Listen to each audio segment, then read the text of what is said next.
এটা মাছক যদি আপুনি তাল গছত উঠাবলৈ বিচাৰে জীৱনত নুঠে কিয় মাছ প্ৰায় পানীতেই থাকিব কি তাল গছত পকাব নোৱাৰে পৃথিৱীৰ কোনো শ্ৰেষ্ঠ ভাৰতবৰ্ষৰ আটাইতকৈ মেধাৱী ছাত্ৰ ছাত্ৰীসকল পঢ়া শিক্ষানুষ্ঠানত বিগত 5 বছৰত IIT আৰু IIM-ত 97 জন ছাত্ৰ ছাত্ৰীয়ে সুইচাইড কৰিছে কৰিব নাজানে নোৱাৰে কাৰণ তেওঁলোকে সদায় পায়েই থাকে আনন্দত তেওঁলোক আত্মহাৰা যিদিনাখন তেওঁলোকে হেৰুৱাই সেইদিনাখন তেওঁলোক বোপা হৈ যায় স্তব্ধ হৈ যায় কি হেৰুৱালো সেইদিনাখন তেওঁলোকে ভাবে শেষ ফিনিছ এই যে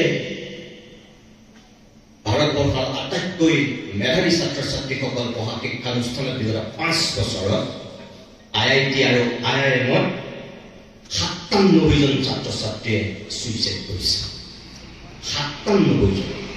আটাইতকৈ চোকা যিখিনি ছাত্ৰ ছাত্ৰী মেধাৱী ছাত্ৰ ছাত্ৰী তেওঁলোকে এই IIT আৰু IIM-ত পঢ়ে আমি কোনো সুদূৰমুখে পঢ়িব নোৱাৰো আৰু তাত শিক্ষা গ্ৰহণ কৰা ভাৰত চৰকাৰে সংসদত দিয়া তথ্য মতে 97 জনে সুইচাইড কৰিছে এই 5 বছৰ ইয়াত কিহৰ ব্যাখ্যা আপোনালোকে ইয়াত যিখিনি মানুহ আছে মোৰ দৃঢ় বিশ্বাস আপোনালোকে বাতৰি কাকত পঢ়ে আপোনালোকে টেলিভিশ্যন চাই আপোনালোকে হোৱাটছআপ ফেচবুক টুইটাৰ ইউজ কৰে আমাৰ গুৱাহাটী IIT মনত পেলাওক প্ৰত্যেক বছৰে অতি কমেও 2 জন বা 3 জন ছাত্ৰ ছাত্ৰীয়ে সুইচাইড কৰি আছে প্ৰত্যেক বছৰে কিয় আটাইতকৈ চোকা ল'ৰা ছোৱালীখিনি এই জীৱনৰ প্ৰতি মায়া মোহ সকলো হেৰুৱাই কিয় তেওঁলোকে গুচি গৈছে অজানিতে এই ডাঙৰ প্ৰশ্ন আপোনালোক যিসকল অভিভাৱক আছে আপোনালোকৰ প্ৰতি মোৰ অনুৰোধ সেইটোৱেই এই ডাঙৰ মানুহ হোৱাৰ সপোন দেখুৱাই এদিন সি যন্ত্ৰ হৈ গৈছে তাই যন্ত্ৰ হৈ গৈছে তাই হৃদয় শূন্য হৈ গৈছে যিটোৰ কাৰণে এদিন পৃথিৱীৰ প্ৰতি তাই বিতুষ্ট সমাজখনৰ প্ৰতি মানুহৰ প্ৰতি তাৰ কোনো দায়িত্ব আৰু কৰ্তব্য নাই সি অকল নিজৰ কথা ভাবিছে আৰু ভাবি সি নিজক ফিনিছ কৰি দিছে আমাৰ ভুল তাত আমি নিজে দেখা সপোনটো যদি আমি পূৰণ কৰিব নোৱাৰিলো আমি নিজৰ সন্তানৰ বাবে পূৰণ কৰিব বিচাৰো মই ডক্টৰ হোৱাৰ সপোন দেখিছিলো নোৱাৰিলো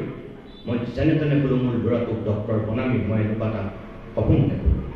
মই ইঞ্জিনিয়াৰ হ'ব বিচাৰিছিলো মই নোৱাৰিলো মোৰ ছোৱালীজনীক মই যেনে তেনে হ'লেও মই ইঞ্জিনিয়াৰ কৰি দিলো আমাৰ বহুত অভিভাৱকৰ মানসিকতা তেনেকুৱা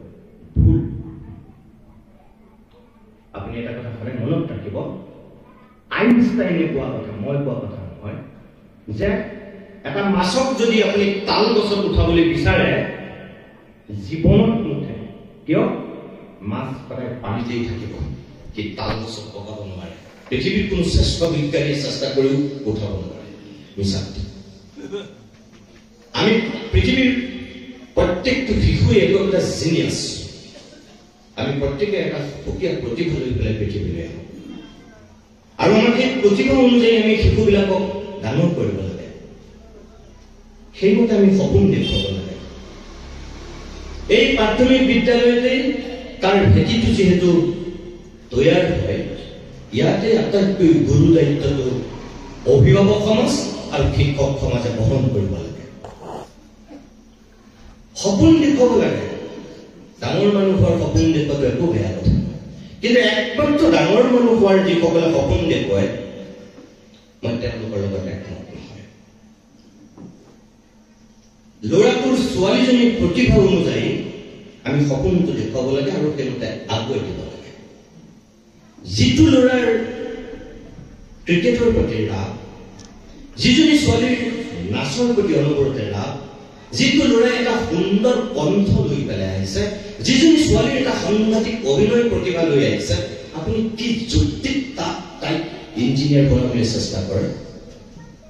কিয় আপুনি ডক্টৰ বনাব বিচাৰে তাই নৃত্য প্ৰতিযোগী হৈ পৃথিৱীলৈ আহিছে তাই সপোন এগৰাকী ভাল নৃত্যঞ্জনা শিল্পী হোৱা কিয় আপুনি তাই সেই সপোনটো বুজা নাই